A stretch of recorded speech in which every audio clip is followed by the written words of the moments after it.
Hello everyone, I am Ghulam Nabi और आज मैं आपको सिखाने वाला हूँ पास्ट इंडेफिनिट टेंस का पैसिव वॉइस। पैसिव वॉइस सुन के कुछ आपको घबराना नहीं। आप किसी भी एग्जाम की तैयारी कर रहे हैं, एक्टिव पैसिव में कंफ्यूजन होती वो दूर होने वाली है। आपकी स्पोकन इंग्लिश में पैसिव वॉइस का भी काफी इंपॉर्टेंस है। अगर आप अच्छी अंग्रेजी बोलना चाहते हैं, पैसिव वॉइस का आना जरूरी है। इंग्लिश का न्यूज़पेपर पढ़ना चाहते हैं, बगैर पैसिव वॉइस का इंग्लिश का न्यूज़पेपर आप पढ़ ही नहीं सकते। पहले हम आपको पहचान बताते हैं कि पास्ट इंडेफिनिट टेंस अगर पैसिव वॉइस होगा तो उसका हिंदी में पहचान क्या होगा। गया का वर्ड आएगा या फिर गया था। जैसे पंखा मरम्मत किया गया, घर सजाया गया, मुझे समझाया गया, ग्रामर पढ़ाया गया, उसे पीटा गया या उसे पीटा गया था। ये आपका हिंदी का पहचान हो जाएगा। चलिए मैं पहले आपको एग्जाम्पल से एक एक्टिव वॉइस का एग्जाम्पल, दूसरा पैसिव वॉइस का लिखता हूं, फिर आपको मैं ग्रामर समझाता हूं। नाथूराम गोडसे किल्ड गांधी जी। नाथूराम गोडसे ने गांधी जी को मारा था। हम इसमें फोकस हमारा सब्जेक्ट के ऊपर है। अब इसको चेंज करेंगे जब, तो हिंदी में कहेंगे गांधी जी मारे गए नाथूराम गोडसे के द्वारा। अब ये बताएगा कि एक्टिव वॉइस और पैसिव वॉइस जब माना एक ही तो बनाया क्यों जाता है, क्योंकि दोनों का माना तो एक हो रहा है कि नाथूराम गोडसे किल्ड गांधी जी। नाथूराम गोडसे ने गांधी जी को मारा था। पैसिव हो जाएगा Gandhi ji was killed by Nathuram Godse. दोनों को मारा एक भाई, तो बना क्यों रहे हैं सर, इसको सिखा क्यों रहे हैं? सिखाने की वजह क्या है? वजह एक है कि एक्टिव वॉइस के सेंटेंस में जो आपका ऑब्जेक्ट होता है, जिस पर काम होता है, उसका पूरा पूरा फोकस उसी को दिखाना होता है। जिस जमाने में गांधी जी को मारा गया था तो अखबार बेचने वाला दूसरे दिन क्या कहा होगा, भाई गांधी जी मारे गए, गांधी जी मारे गए, गांधी जी मारे गए। उसने ये नहीं कहा कि गांधी जी मारे गए नाथूराम गोडसे के द्वारा। किसके द्वारा काम हुआ उसे मतलब नहीं होता है पैसिव वॉइस में, उसको यूज ही नहीं किया था, ना के बराबर। बस किताब तक आपका यूज होगा, बाकी बोलचाल में कुछ भी करना है तो आपका बाई वगैरह लगा करके यूज नहीं होता। तो ये पता चला कि ऑब्जेक्ट जो आपका एक्टिव वॉइस में रहता है उसका इंपॉर्टेंस दिखाना रहता है। चलिए अब हम इसका रूल समझते हैं। आपने कहा Gandhi ji was killed by Nathuram Godse, ये आपका पैसिव वॉइस था। एक्टिव वॉइस क्या था? नाथूराम गोडसे किल्ड गांधी जी। नाथूराम गोडसे ने गांधी जी को मारा था। जब पैसिव करेंगे तो पहला काम क्या होगा, ऑब्जेक्ट को उठाएंगे और शुरू में रखेंगे सब्जेक्ट की जगह पर, तो वो सब्जेक्ट हो जाएगा। अब past indefinite tense passive voice का जो हेल्पिंग वर्ब है, वाज है सिंगुलर के लिए, वर है प्लूरल के लिए। तो क्या होगा, गांधी जी वाज। और पैसिव वॉइस में हमेशा हमेशा वर्ब का थर्ड फॉर्म ही होने वाला है। तो क्या हो गया, गांधी जी वाज किल्ड, गांधी जी मारे गए बाय नाथूराम गोडसे। ये आपका रूल हो जाएगा। और इसको इस तरह भी समझ सकते हैं कि ऑब्जेक्ट को सब्जेक्ट की जगह पे रखें और सब्जेक्ट को ऑब्जेक्ट की जगह पे रखें, या इस तरह से याद रख लें कि अदला बदली, कि जो यहां खड़ा था उसको पहुंचा देंगे लास्ट में, जो लास्ट में खड़ा था उसको पहुंचा देंगे पहले। और क्या करने वाले हैं, हेल्पिंग वर्ब आपका जो सेंटेंस होगा, जैसे प्रेजेंट इंडेफिनिट टेंस में आपने यूज किया था is, am, are. Past indefinite tense passive voice का हेल्पिंग वर्ब वाज या वर हो जाता है। और आपका हेल्पिंग वर्ब कोई भी पैसिव वॉइस आप बनाएंगे, हमेशा हमेशा वर्ब का थर्ड फॉर्म यूज करेंगे। कभी भी ना तो फर्स्ट फॉर्म यूज हो सकता है, ना तो कभी सेकेंड फॉर्म, ना कभी आईएनजी फॉर्म। पैसिव वॉइस बोले तो थर्ड फॉर्म आप यूज करने वाले हैं, आप इस बात को याद रखें। और दूसरे एग्जांपल से हम करते हैं, जैसे कि आई हेल्प्ड हिम, मैंने उसकी सहायता की। यह आपका एक्टिव वॉइस हो गया। पैसिव क्या करेंगे, he was helped by me, उसकी सहायता की गई मेरे द्वारा। तो आई हेल्प्ड हिम, हिम आपका ऑब्जेक्ट है और ऑब्जेक्ट को बदल देंगे सब्जेक्टिव केस में, तो हिम हो गया ही, क्योंकि ये सब्जेक्ट की जगह पर है, और सिंगुलर होने के नाते ये क्या हो जाएगा, वाज लगेगा, हेल्पिंग वर्ब, और उसके बाद वर्ब की थर्ड फॉर्म। तो क्या हो गया, ही वाज हेल्प्ड, उसकी सहायता की गई, बाय मी। तो जो भी एक्टिव वॉइस में आई था सब्जेक्ट की जगह पे था, अब इसको ऑब्जेक्ट की जगह पे रखे तो होगा बाय मी। तो ही वाज हेल्प्ड बाय मी। अगर इसको नेगेटिव कहते तो ये हो जाता कि आई डिड नॉट हेल्प हिम, मैंने उसकी सहायता नहीं की थी। तो क्या हो जाएगा, I did not help him, यानी he was not helped by me, उसकी सहायता नहीं की गई थी मेरे द्वारा। आप कहेंगे वो कार चलाया, इसकी इंग्लिश हो जाएगी he drove the car. Drive first form होता है, सेकंड फॉर्म ड्रो, और थर्ड फॉर्म ड्राइवन होता है। अब इसको पैसिव वॉइस में कहेंगे तो क्या हो जाएगा, the car was driven by him. यदि आप नेगेटिव में कहते हैं तो he did not drive the car, वो कार नहीं चलाया, passive voice the car was not driven by him. अगर आप इंट्रोगेटिव बनाना चाहते हैं तो आप ये जान लें कि किसी भी ग्रामर में आप सीख रहे हैं उसका जो हेल्पिंग वर्ब होगा उसको पहले रख देंगे, यानी कि वाज या वर्ब पैसिव वॉइस में पहले रख देंगे, फिर सब्जेक्ट रखेंगे, ना कहना है तो नॉट, और फिर वर्ब की थर्ड फॉर्म बाय लगा करके आप कह देंगे सब्जेक्ट या कह देंगे ऑब्जेक्ट। जैसे कि आपने कहा कि क्या कार उसके द्वारा चलाई गई थी, या क्या कार उसके द्वारा चलाई गई, तो आप कहेंगे was the car driven by him। और क्या कार उसके द्वारा नहीं चलाई गई, was the car not driven by him। और अगर क्वेश्चन वर्ड के साथ में कहना चाहते हैं तो बस जो आपने अभी दो सेंटेंस देखे हैं कुछ नहीं करना है, इनसे पहले से क्वेश्चन वर्ड ला करके रखते हैं, जैसे कब, कहां, क्यों, कैसे वगैरह। तो आपको कहना है कि क्यों उसके द्वारा कार चलाई गई, आप कहेंगे why was the car driven by him। और कार उसके द्वारा क्यों नहीं चलाई गई, why was the car not driven by him।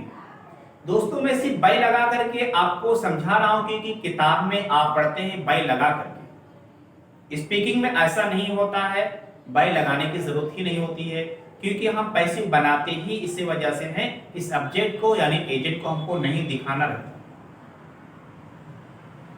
और हम बाय का कुछ एग्जांपल कर लेते हैं, जैसे कि मैंने उसे पीटा, तो I beat him, first form beat होता है, सेकेंड फॉर्म भी बीट आता है, थर्ड फॉर्म बीटन आता है, फोर्थ फॉर्म बीटिंग, और इसका रेगुलर वर्ब भी आता है, बीट, बीटेड, बीटेड, बीटिंग भी आता है। चलिए हम इररेगुलर के एग्जांपल से आगे बढ़ते हैं।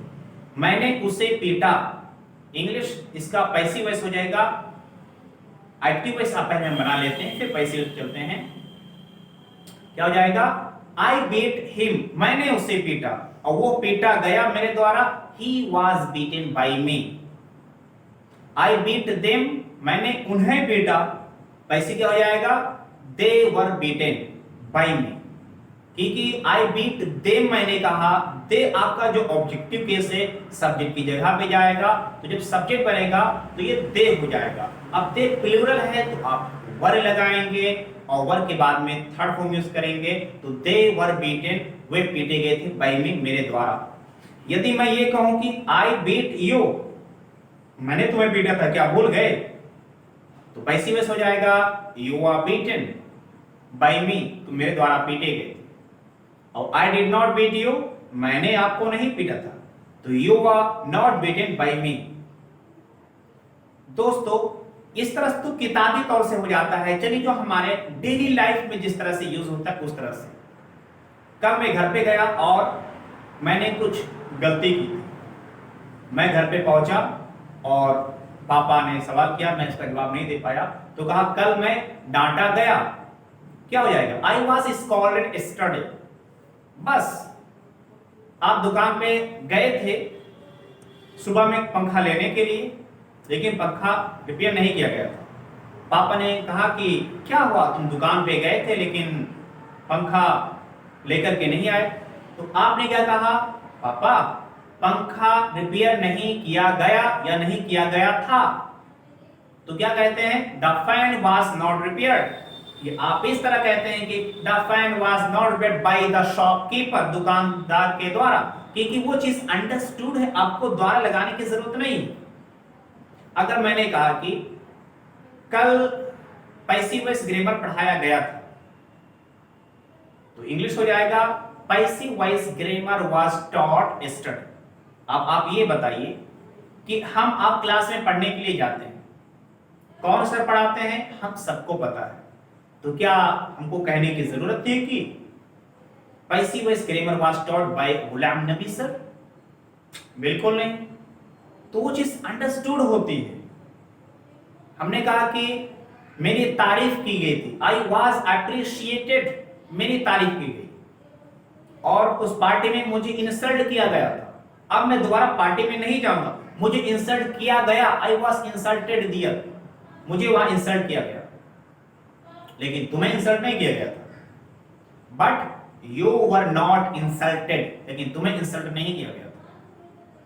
हमने कहा मुझे आमंत्रित किया गया था, आई वॉज इन्वाइटेड, और तुम्हें आमंत्रित किया गया था, यू वर इनवाइटेड। राजू को आमंत्रित किया गया था, राजू वाज इनवाइटेड।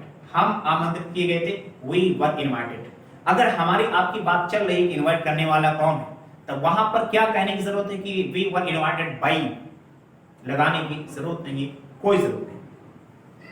आपने कहा कि कैमरा, आपको सीसीटीवी कैमरा इंस्टॉल करवाना था, तो आपने कहा कि हाँ सारे कैमरे संडे को इंस्टॉल कर दिए गए थे, तो सारे कैमरे संडे को इंस्टॉल कर दिए गए थे। मुझे इसे मतलब नहीं कौन सा मैकेनिक है, कौन सा लगाने वाला है। इंग्लिश का सेंटेंस हो जाएगा all cameras were installed on Sunday, सारे कैमरे संडे को इंस्टॉल कर दिए गए थे। अब यहां पर बाई करके हमें नाम बताने की जरूरत नहीं होती स्पीकिंग में, वो बाई लगा करके भूल जाइए किस चक्कर में पड़े। आइए जरा इस जमाने में क्या हो रहा है। आपने कहा कि बताइए मिस्त्री कैसे लाए थे, सारे कैमरे इंस्टॉल ही नहीं किए गए संडे को, नेगेटिव तो क्या हो जाएगा, all cameras were not installed on Sunday. जैसे मैं संडे को तो वहां पे था, काम लगा करके आपको मैं चला गया था कि सारे कैमरा आप लगवा देना, और मैं आज आया एक दो दिन के बाद में, तो मैंने पूछा कि क्या संडे को सारे कैमरा लगा दिए गए थे। अब इसमें क्या है, मुझे पता है लगाने वाला कौन है, आपको भी पता है लगाने वाला कौन है, तो इसमें हमें यह जरूरत नहीं कि कौन किसके द्वारा नाम लेंगे। तो हमने क्वेश्चन किया कि were all cameras installed on Sunday, क्या संडे को सारे कैमरा लगा दिए गए थे, या हमने कहा कि क्या सारे कैमरे संडे को नहीं लगाए गए थे। Were all cameras not installed on Sunday, इस तरह से हो जाता है। अब मैं आपको एग्जांपल देता हूं कि जिसमें दो ऑब्जेक्ट आ जाए, तो जब उसके बनाने का ढंग क्या है। जैसे कहना है कि मैंने उसे गिफ्ट दिया था, या मेरे को मैंने आपको गिफ्ट दिया या दिया था, तो इंग्लिश क्या हो जाएगा, आई गेव यू गिफ्ट। तो आई गेव यू गिफ्ट, मैंने आपको गिफ्ट दिया था। अब इसको पैसिव वॉइस चेंज करिएगा। जैसे मैंने कहा कि आई गेव यू गिफ्ट, तो यू भी ऑब्जेक्ट, ठीक है, आई मैंने दिया, आई गिव मैंने दिया, किसको दिया, आपको दिया, आप एक ऑब्जेक्ट हो गए, और जो कुछ दिया वो हमारा, वो भी ऑब्जेक्ट है हमारा। इसमें दो ऑब्जेक्ट, मैंने आपको दिया, आप इनडायरेक्ट ऑब्जेक्ट, और मैंने आपको जो कुछ दिया वो डायरेक्ट ऑब्जेक्ट। तो हमने कहा तुम्हें तोहफा दिया गया था मेरे द्वारा, यू वर गिवन गिफ्ट, तुम्हें दिया गया था गिफ्ट बाय मी, मेरे द्वारा। या हमने कहा कि तोहफा दिया गया था आपको, तो द गिफ्ट वाज गिवन या आ गिफ्ट वाज गिवन, जो भी कह लीजिए। तो a gift was given you, एक तोहफा दिया गया था, किसके द्वारा, बाय मी। तो अ गिफ्ट वाज गिवन, एक तोहफा दिया गया था। तो इस तरह से भी आपका हो जाएगा। और डायरेक्ट इनडायरेक्ट ऑब्जेक्ट क्या होता है, इसके लिए मैंने एक अलग से वीडियो बनाया है कि डायरेक्ट ऑब्जेक्ट क्या होता है, इनडायरेक्ट ऑब्जेक्ट क्या होता है। जैसे इस एग्जांपल में मैंने कहा I gave you a gift, मैंने तुम्हें एक गिफ्ट दिया था। तो क्या होता है कि ज्यादा दो ऑब्जेक्ट हो और जिसमें जान हो, लिविंग हो, तो उसको कहते हैं इनडायरेक्ट ऑब्जेक्ट, और जिसमें जान ना हो तो हो जाएगा डायरेक्ट ऑब्जेक्ट। इसमें एक तोहफा है वो आपका हो जाएगा डायरेक्ट ऑब्जेक्ट। दूसरी पॉइंट ये कि अगर एक ही ऑब्जेक्ट है, जैसे आई बीट हिम, तो हिम यहां पर सिंगल ही है, तो एक्चुअली इस हिम को हम लोग कहेंगे डायरेक्ट ऑब्जेक्ट। तो जब सिंगल होगा तब डायरेक्ट डायरेक्ट का मसला नहीं रहेगा, आपका डायरेक्ट ऑब्जेक्ट ही कहलाएगा। इसको डिटेल में आप हमारी दूसरी वीडियो को देखिएगा, डिस्क्रिप्शन में अवेलेबल है, वहां से आप इसको डायरेक्ट इनडायरेक्ट ऑब्जेक्ट को देख सकते हैं। और ऑब्जेक्ट के 8 प्रकार होते हैं, आप उसको जानिएगा, क्योंकि ऑब्जेक्ट आपका डायरेक्ट ऑब्जेक्ट होना चाहिए, तब जाकर के आपका पैसिव वॉइस बनेगा। जैसे कहना है कि मैं बाजार गया था, इसकी इंग्लिश क्या हो जाएगा? I went to market. Passive voice क्या हो जाएगा? Market was gone by me, गलत। इसका पैसिव वॉइस बनेगा ही नहीं। आप सोचेंगे सर आई वेंट, मैं गया था, टू मार्केट, ये मार्केट तो ऑब्जेक्ट है। नो सर, मार्केट ये एक्चुअली ऑब्जेक्ट है ही नहीं। ये जो मार्केट है आपका टू प्रीपोजिशन का ऑब्जेक्ट है, क्योंकि जाने का प्रभाव मार्केट पे नहीं पड़ रहा है। तो जो आपका टू है ये टू का ऑब्जेक्ट है, इसलिए इसका पैसिव वॉइस आप नहीं बना सकते। मैं कल आया था, आई केम यस्टरडे, कल मैं आया था, इसका पैसिव वॉइस नहीं बनेगा।